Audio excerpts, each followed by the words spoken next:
Hello दोस्तों, स्वागत है आपका मेरे इस यूट्यूब चैनल में। टॉपिक वाइज एमसीक्यू की सीरीज़ में तो दोस्तों हमारा अगला टॉपिक है कुली बेगार आंदोलन व अन्य जन आंदोलन।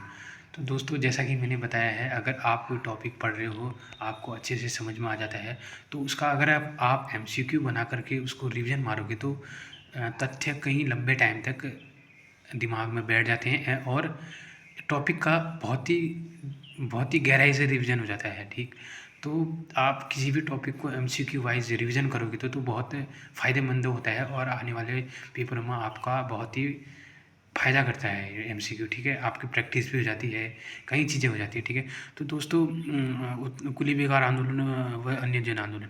तो दोस्तों उत्तराखंड में समय समय पर अपने अधिकारों की लड़ाई और अपने अधिकारों को वापस प्राप्त करने के लिए कई जन आंदोलन हुए। उसमें प्रमुख आंदोलन जैसे कुली बेगार आंदोलन हो गया, कोटा खर्रा आंदोलन हो गया, एवं सड़क आंदोलन हो गया, विश्वविद्यालय आंदोलन हो गया। ठीक है, तो ऐसे कई आंदोलन हुए। आंदोलन का अर्थ होता है जैसे कोई राजा या फिर कोई शासक अपने नियमों को ज़बरदस्ती जनता पर थोपता है या कोई ऐसे नियम बना देता है जिससे जनता के अधिकारों का हनन हो रहा है। तो उसमें से जो जनता होती है अपने आंदोलन के जरिए राजा को मजबूर करती है कि हमारे अधिकार पुनः हमें वापस कर दिए जाएँ। ठीक, समाज को सही दिशा में ले जाने के लिए भी आंदोलन बहुत ही ज़्यादा महत्वपूर्ण होते हैं। समाज को जन जागरूक करने के लिए भी आंदोलन काफ़ी महत्वपूर्ण होते हैं। तो दोस्तों इस सीरीज़ का हमारा आज का पहला क्वेश्चन है, कुली बेगार आंदोलन सर्वप्रथम उत्तराखंड के किस गांव से शुरू हुआ था? ठीक है, तो दोस्तों कुली बेगार आंदोलन, कुली बेगार आपको पता होगा, कुली और बेगार दो शब्दों से बन रखा है, जिसमें कुली का अर्थ होता है सामान ढोने वाला, बेगार का अर्थ होता है फ्री में कार्य करना। ठीक है, तो उस टाइम क्या होता था, अंग्रेज एक स्थान से दूसरे स्थान पर उत्तराखंड में जैसे भ्रमण करते थे तो बीच में जो भी गांव पड़ता था उसका एक जो भी व्यक्ति होगा, परिवार का जो भी सदस्य या फिर अलग अलग परिवार जिसकी बारी आती थी तो वो अंग्रेज़ों का सामान फ्री में ढोते थे। ठीक है, तो इसको बेगार कहा जाता था। ये बहुत ही बुरी चीज़ थी जिसमें जिसमें लोगों को लगता था कि हमारी यह आत्मसम्मान को ठेस पहुंचाने वाला कार्य है और हमारी इसमें बेइज्जती हो रही है। तो यहाँ के लोगों ने, या फिर अगर मानदेय दिया जाता तो वो लोग सोचते कि हाँ मजदूरी है, हमें इसका पैसा मिल रहा है तो ठीक है। लेकिन फ्री में जिस हिसाब से इन लोगों ने नंबर और बारी लगाई थी, रजिस्टर लगा करके, तो लोगों को लगा कि हमारे आत्मसम्मान को ठेस पहुंचा जा रहा है और इसका हमें अगर बेगार है भी तो इसका हमें मानदेय मिलना चाहिए। तो इसी को तथ्य को ध्यान में रखते हुए यहाँ के लोगों ने इस पर आंदोलन शुरू कर दिया, जो कि एक बहुत ही बड़ा आंदोलन बन गया था। यहाँ के बद्रीदत्त पांडे, चिरंजी लाल शाह, कई लोग जो जानकार लोग थे, उन लोगों ने इसको आंदोलन शुरू हुआ। तो सबसे पहले 1921 में यह आंदोलन की समाप्ति हुई। उससे पहले यह आंदोलन शुरू हो चुका था खत्याड़ी गांव अल्मोड़ा से। ठीक है, सर्वप्रथम यहीं से शुरू हुआ था ये, तो इसका ऑप्शन बी हो जाएगा।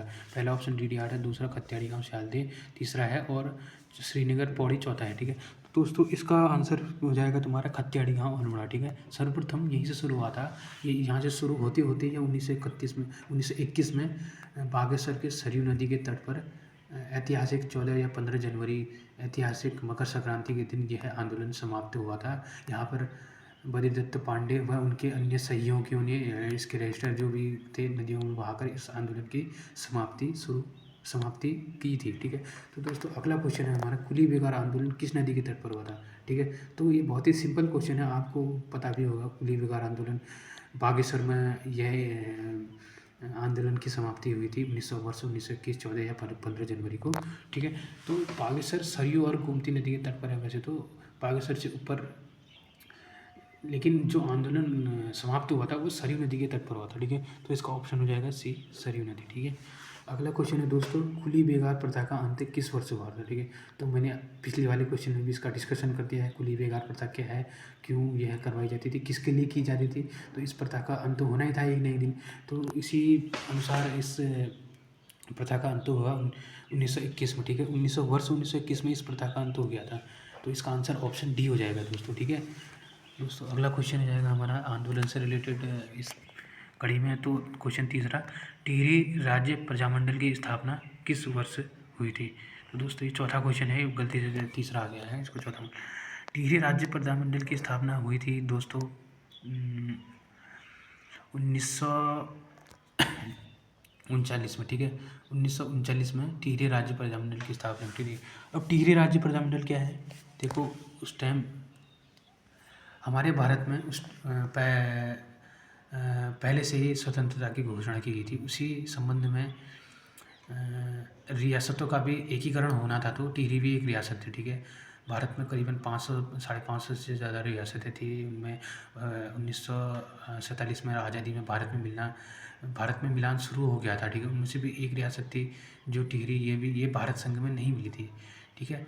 इसका जो था कि पहले से ही यहाँ का जो राजा था बहुत ही अत्याचारी राजा था। तो वो है क्या करता था, अपने अपने जो भी नियम कानून, जो भी कुरीतियाँ थी, जनता पर ज़बरदस्ती होता था। तो यहाँ के लोग चाहते थे कि राज्य में प्रजा का शासन हो, प्रजा का शासन हो। तो प्रजा का शासन हो, तो इस हिसाब से यहाँ के जो जंजारू लोग थे, जो बुद्धिजीवी लोग थे, उन्होंने राज्य प्रजामंडल की स्थापना शुरू की थी, जिससे कि एक मंच तैयार हो और एक संघ टाइप का बन जाए, जिससे कि हम राजा पर दबाव डालें कि हाँ, यहाँ प्रजा का शासन हो और अच्छा शासन हो, सुशासन हो। इसलिए एक प्रजामंडल की स्थापना की थी टिहरी में। टिहरी एक रियासत थी पूरे उत्तराखंड में। ब्रिटिशों का शासन चला था, तो टिहरी स्वतंत्र थे। तो वहाँ के लोगों ने टिहरी के राज्य के राजा के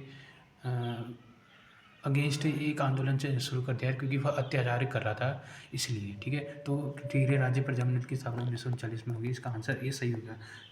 इसमें 5 जगह क्वेश्चन है, 5वां है, ठीक है। श्रीदेव सुमन 84 दिनों की भूख हड़ताल के बाद किस दिन शहीद हुए थे? श्रीदेव सुमन एक बहुत ही महत्वपूर्ण आंदोलनकारी हैं, एक महत्वपूर्ण लेखक, कवि, बहुत ही धनी प्रतिभा थे। इनका जन्म भी टिहरी में ही हुआ था। तो दोस्तों, इनने टिहरी राज्य के लिए 84 दिनों की भूख हड़ताल की थी, ठीक है। ये 84 दिनों की भूख हड़ताल के बाद इनकी मृत्यु हो गई थी, ठीक। इनकी मृत्यु हो गई थी, तो ये शहीद हो गए थे। काफ़ी राजा की बहुत बुराई हुई थी उस टाइम। टिहरी का राजा की बहुत बुराई हुई थी, तो इसलिए राज्य, क्योंकि ये प्रजामंडल स्थापित करना चाहते थे, तो इन लोग इस प्रजामंडल स्थापित करने के लिए इन्होंने भूख हड़ताल स्टार्ट की थी, तो ठीक है।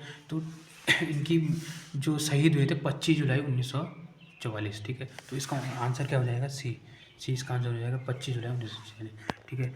अगला क्वेश्चन छठा हो गया दोस्तों। भोलूराम भरधारी व नागेंद्र सगलानी किस आंदोलन में किस वर्ष शहीद हुए थे, ठीक है। भोलूराम भरधारी और नागेंद्र सगलानी, यह भी बहुत ही महत्वपूर्ण व्यक्तित्व हैं टिहरी राज्य आंदोलन में दोस्तों, ठीक है। टिहरी का मैं प्रजामंडल या राजा का शासन मुक्त करने के उद्देश्य से इन लोगों ने भी काफ़ी महत्वपूर्ण भूमिका निभाई टिहरी में। तो टिहरी राज्य आंदोलन में इनका काफ़ी महत्वपूर्ण योगदान है। तो इनकी किस आंदोलन में और किस वर्ष शहीद हुए थे, तो आपको पता होना चाहिए इसका, ठीक है। तो ये कीर्तिनगर आंदोलन में 1948 में शहीद हुए थे, ठीक है। कीर्तिनगर आंदोलन में 1948 में इनकी मृत्यु हो गई थी, ठीक है। तो इसका आंसर हो जाएगा दोस्तों सी, ऑप्शन सी इसका सही आंसर हो जाएगा, ठीक है। अगला क्वेश्चन 7वां हो गया हमारे पास, ये छठा। टिहरी राज्य का विलय भारत संघ में किस वर्ष किया गया, ठीक है। आखिरकार जो हमारे आंदोलनकारी थे, जो हमारे ज्ञाता थे, जो हमारे शहीदों की जो बलिदान था, वह आखिरकार रंग लाया और टिहरी राज्य, जो राजा का शासन था, उसका विलय भारत संघ में कर दिया गया 1 अगस्त 1949 को, ठीक है। तो इसका ऑप्शन भी सही हो जाएगा, 1 अगस्त 1949। उससे पहले अधिकतर रियासतें भारत में 1947 में जूनागढ़ और जम्मू कश्मीर और एक और रियासत थी, उसको छोड़ करके अधिकतर रियासतें भारत में सरदार वल्लभ भाई पटेल, जिनको लौह पुरुष कहा जाता है, उनके प्रयास से भारत संघ में विलयित हो गई थी, ठीक है। तो एक टिहरी भी थी, टिहरी का विलय भारत संघ में 1949 को किया गया था, ठीक है, 1 अगस्त को। अगला क्वेश्चन है 8वां क्वेश्चन हो गया दोस्तों। 1930 में हुए ढोला पाल के आंदोलन का नेतृत्व किया गया, किसने किया था, ठीक है। तो यह मुख्यतः शिल्पकार या दलितों के उत्थान के लिए शुरू हुआ एक आंदोलन था, बहुत व्यापक आंदोलन था, ठीक है। तो दोस्तों, क्या कहते हैं, उत्तराखंड में ये एक कुप्रथा थी कि जो शादी विवाह में जो दूल्हा या दुल्हन घोड़ी चढ़ेंगे, तो वह सवर्ण जाति के लोग चढ़ेंगे, ठीक। तो सवर्ण जाति के लोग चढ़ेंगे। अब क्या था कि घोड़ा किसका था? शिल्पकार वर्ग का। और घोड़े को चलाते कौन थे? शिल्पकार वर्ग के लोग, और उन्हीं लोगों को इस पर चढ़ने की अनुमति नहीं थी। ये कैसा न्याय था? इस पर काफ़ी काफ़ी सोच विचार करके हमारे हमारे बुद्धिजीवी और आंदोलनकारी जयनंद भारती जी ने इस पर काफ़ी सोच पूछ कर इस पर अपना आत्मसम्मान, हमारे शिल्पकारों पर आत्मसम्मान ठेस माना, तो उन्होंने इस पर आंदोलन शुरू कर दिया। ठीक, सवर्ण लोग, हम लोग सब कि शिल्पकार लोग, अधिकतर लोग घोड़ा चलाते हैं, उन पर सब सेवा करते हैं, लेकिन उन्हीं को यह अधिकार नहीं आ जाता है, तो किस प्रकार का न्याय है? उनके दिमाग में ये उपज आई, तो उन्होंने एक व्यापक तरीके से आंदोलन चला दिया, यह आंदोलन इतना व्यापक था कि इसका पूरे उत्तराखंड में प्रभाव रहा, एवं गांधी जी ने भी इस पर संज्ञान लिया।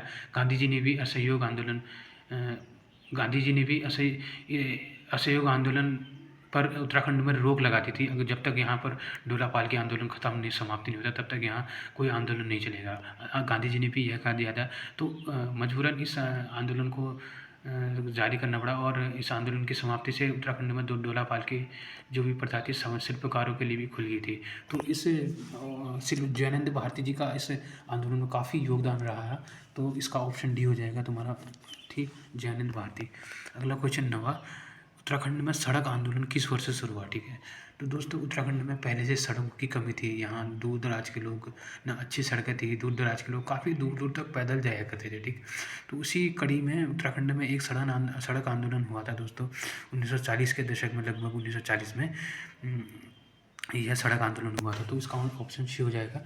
यह आंदोलन मुख्यतः 4 नगरों के लिए आपस में जोड़ने वाली सड़कों के लिए था। ठीक है, क्योंकि यह 4 नगर काफ़ी दूर दूर हैं, काफ़ी महत्वपूर्ण नगर है, तो उत्तराखंड की जनता ने इसको जोड़ने के लिए बहुत ही व्यापक स्तर पर आंदोलन चलाया था 1940 में। ठीक है, ये आज़ादी से पहले के आंदोलन है। ठीक है, एक था कर्णप्रयाग से लैंसडाउन, ठीक है, नहीं, एक था गरुड़ से कर्णप्रयाग। ठीक है, एक था गरुड़ से कर्णप्रयाग, और एक था तुम्हारा लैंसडाउन से पौड़ी तक गाड़ी की सड़क की निर्माण करना। ठीक है, इस सड़क के लिए इसमें आंदोलन शुरू हुआ था 1940 में। ठीक है, अगला क्वेश्चन है दोस्तों 9वां, उत्तराखंड का कौन सा आंदोलन भूमिहीनों को भूमि वितरण से संबंधित था?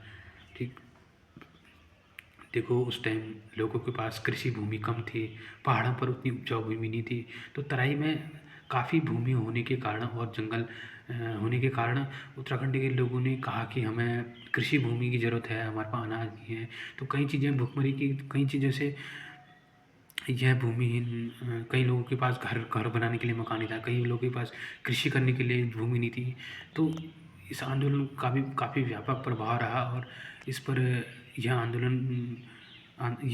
था तुम्हारा कोटा खर्रा आंदोलन। ठीक है, कोटा खर्रा आंदोलन था भूमिहीनों को भूमि वितरित करने के लिए, जो कि तराई में शुरू हुआ। तराई में भूमि वितरित करने से संबंधित एक आंदोलन था। ठीक है, अगला क्वेश्चन है दोस्तों, लास्ट क्वेश्चन, नशा नहीं रोजगार दो किस आंदोलन से संबंधित था? ठीक है, तो दोस्तों हमारा उत्तराखंड जो था पहले से उत्तराखंड में एक टाइम पे शराब वितरण और शराब में काफ़ी, यहाँ के पुरुष शराब काफ़ी अधिक सेवन करने लगे थे। ठीक है, जिससे कि जिसमें महिलाओं पर काफ़ी बुरा असर पड़ रहा था, उनका घर बार जो भी था बर्बाद हो रहा था। घर में शराब की लत के कारण घर की अर्थव्यवस्था डगमगा रही थी। तो यहाँ की महिलाओं ने इस पर काफ़ी सोच विचार कर एक लंबा आंदोलन शुरू किया, जिसमें उत्तराखंड संघर्ष वाहिनी ने भी करीबन 1924 में अपना योगदान देना स्टार्ट कर दिया। तो उत्तराखंड संघर्ष वाहिनी ने ही इस नारे को दिया। तो यह आंदोलन यह नारा किस आंदोलन का था? तो यह आंदोलन था शराब विरोधी आंदोलन का नारा था। ठीक है, तो दोस्तों आई होप आपको यह क्वेश्चन बहुत अच्छे लगे हों। मेरे चैनल को लाइक और सब्सक्राइब करना, और इसी तरीके से मुझे मोटिवेशन करना, जिससे कि मैं आपको टॉपिक वाइज ऐसे ही MCQ कराते रहूँ आने को। आप यह MCQ दोस्तों कहीं भी आप रिवीजन के लिए देख सकते हो। ठीक है, जैसे आप खाना खाते टाइम देखो, बस में ट्रैवल करते टाइम देखो, जिससे क्या होता है कि आपका रिवीजन हो जाता है। तो रिवीजन होते रहता है तो आप टच में बने रहते हैं। ठीक है, तो MCQ करते रहिए। धन्यवाद दोस्तों।